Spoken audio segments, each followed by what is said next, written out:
Hello friends, elevator চ্যানেলে আমি তোমাদেরকে ওয়েলকাম জানাচ্ছি।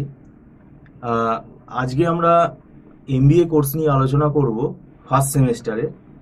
2025 সালে যারা এমবিএ ফার্স্ট সেমেস্টার দেবে, এই মুহূর্তে এই ভিডিওটা আমরা যে করছি এটা খুবই ইম্পর্টেন্ট। কেননা আমাদের মোটামুটি যদি সময়টাকে বিচার করি তাহলে প্রায় 90 দিন মতো আমাদের হাতে রয়েছে, এবং এরই মাঝে আমাদের একটা ফেস্টিভ্যাল সিজনও রয়েছে।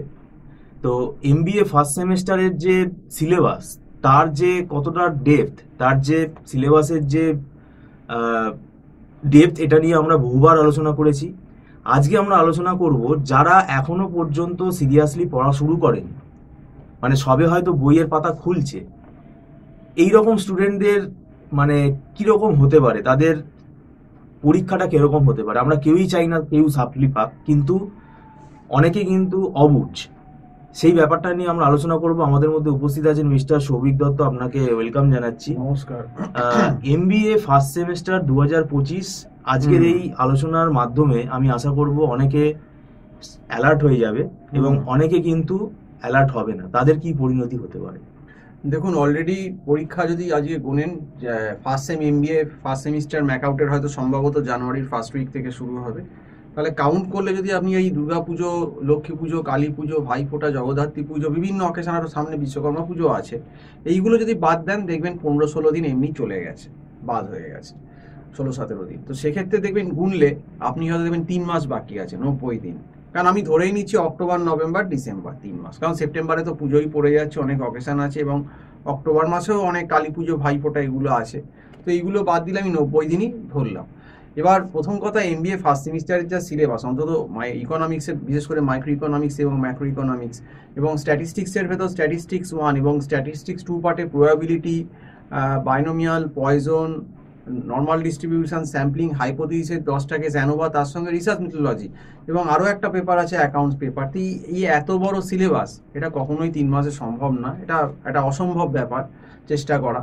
কারণ আমাদের ব্যাচ অনেক একটা বড় ব্যাচ পড়ছে, 6-7 জন, 7-8 জন প্রায় পড়ছে ম্যাকআউটের আমাদের কাছে, 6-7 জন। তো প্রত্যেকেই আগে থেকে পড়া শুরু করে দিয়েছে, কেউ এপ্রিল, কেউ মে, হ্যাঁ, কেউ জুন, কেউ জুলাইতে এসেছে। কিন্তু এখন আর কাউকে চট করে নেওয়া যাবে না, কারণ অলরেডি আমি আগেই বলেছিলাম যে আমরা ম্যাক্সিমাম হয়তো সেপ্টেম্বরের ফার্স্ট উইক কি সেপ্টেম্বরের 10-12 তারিখ অবধি লাস্ট স্টুডেন্ট নিতে পারবো, এরপর নিতে পারবো না। কারণ নতুন কোনো সময় নেই, আর নতুন কোনো ব্যাচ করতে পারবো না, তার সময় আমাদের কাছে নেই। কারণ এই সিলেবাস যারা পুরনো করছে তাদের সামলাতেই আমরা হিমশিম খাচ্ছি। এবার ধরুন যে এনকোয়ারি করলো, তাকে যদি আমি তাদের সঙ্গে ব্যাচে ঢোকাইও, তাতে তার নিজের কোনো লাভ হবে না, কারণ সিলেবাস অনেকটা এগিয়ে গেছে, সে কিছুই ধরতে পারবে না। এইটা একটা মেন কারণ। আর ইন্ডিভিজুয়ালি সময় দিয়ে পড়ানো, আরেকটা ব্যাচ করে করা, আর সেই সময়টা আমাদের কাছে নেই, সেইটা হচ্ছে মেন ফ্যাক্টর। আর দেখবেন এখন অলরেডি পুজোর ঢাক বেজে গেছে, অলরেডি অনেক জায়গাতেই ফেস্টিভ মুড শুরু হয়ে গেছে, মার্কেটিং, পুজোর চলছে, হপিং চলছে, ডেটিং চলছে, অনেক কিছুই চলছে। তো সেক্ষেত্রে দেখবেন এই সমস্ত ক্যাটাগরি যারা এখনও পড়ছে না, আপনি বললেন এমবিএ, অথচ এমবিএ ফার্স্ট সেমিস্টারে ম্যাকআউটে ভর্তি হয়েছে, দেখবেন এদের কিন্তু যেটা হবে, দেখবেন দুর্গা পুজো কাটবে, লক্ষ্মী পুজো কাটবে, কালী পুজো কাটবে, ভাইফোঁটা কাটবে, জগদ্ধাত্রী পুজো কাটবে, তারপর দেখবেন অক্টোবরের লাস্টে গিয়ে একদম ঘুম ভাঙবে। এবং এই অক্টোবরের যখন লাস্টে ঘুম ভাঙবে এবং নভেম্বরের প্রথম দিকে তারা চেষ্টা করবে, দেখবেন কোথায় থেকে শুরু করবে আর কোথা থেকে শেষ করবে সেটাই তারা বুঝতে পারবে না সিলেবাসটা। এত প্রবলেমটা এখানেই অ্যারাইজ করবে, না ঘাটকা না ঘাটকা। মানে ওই যে বললাম যে ক্যান্সারের লাস্ট স্টেজ। কারণ অক্টোবরের লাস্টে বই খুলে, আর যাই হোক, ইকোনমিক, স্ট্যাট, অ্যাকাউন্টস কিছু করতে পারবে না যাদের কোনো ব্যাকগ্রাউন্ড নেই। ইকোনমিক স্ট্যাট তো কিছু করতেই পারবে না। এবং এই ব্যাপারটা আমি বহুবার স্টুডেন্টদের সাবধান করেছি এবং বহু বলেছি যে ফার্স্ট সেমিস্টারে কিন্তু ইকো স্ট্যাটটা পার্টিকুলার, এই যে দুটো পেপার, এই দুটো পেপারে কিন্তু সব থেকে বেশি কিন্তু সাপ্লি হয়। সিলেবাস প্রায় 1 বছরের সিলেবাস, এবং এইটা সম্বন্ধে বারবার 2025-এর ফেব্রুয়ারি মাস থেকে আমি বহুবার স্টুডেন্টদের বলে বলে সাবধান করেছি। এবার যারা কথা শুনেছেন বা যারা গাইডেন্স নিয়েছেন অন্য কারোর, বা যারা পড়াশুনো করেছেন, কিন্তু অনেকেই আছে, আমি এটাও রিপোর্ট পেয়েছি আমার স্টুডেন্টদের কাছ থেকে, যে তাদের সিলেবাস নিয়ে যারা জানেই না, সিলেবাস তারা খোলেই নি, এখনো দেখেইনি যে সিলেবাসের ভেতর কি আছে, কতটা ডেপথ আছে। তো এইরকম ক্যাজুয়াল স্টুডেন্ট, এরা সাপ্লি পেলে জানবেন এরা নিজেদের দোষে সাপ্লি পাচ্ছে, এটা ইউনিভার্সিটি বা কলেজের জন্য হচ্ছে না, এদের নিজেদেরই পড়ার কোনো চান নেই যে আমি একটা মাস্টার ডিগ্রি কোর্স করতে এলাম, তার ভেতরে কি সিলেবাস আছে আমি আগে থেকে দেখবো না, জানবো না। আর ইউনিভার্সিটি সিলেবাস তো ইউনিভার্সিটির ওয়েবসাইটে অ্যাভেলেবেল, সেখান থেকে তুমি সিলেবাস দেখতেই পারো যে মানে তোমার কোনগুলো। প্রত্যেকটা ব্যাচই যদি কলেজকে দোষ দেয় তার কোনো না, যুক্তি কোনো নেই। যুক্তি নেই, কারণ এরা নিজেরাই সিরিয়াস না, নিজেরাই এরা কোনো রকম কোনো ওয়াকিবহল নিজেদেরকে খবরই রাখে না যে সিলেবাসটা কি আছে। তো সেটাই হচ্ছে কথা। এবং সব থেকে বড় কথা, এই লাস্ট মোমেন্টে যারা পড়ার চেষ্টা করবে তাদের আর কিছু করার নেই, সেই সুসাইডাল ব্যাপার হয়ে যাচ্ছে যে এখন আর তারা কিছু করতে পারবে না।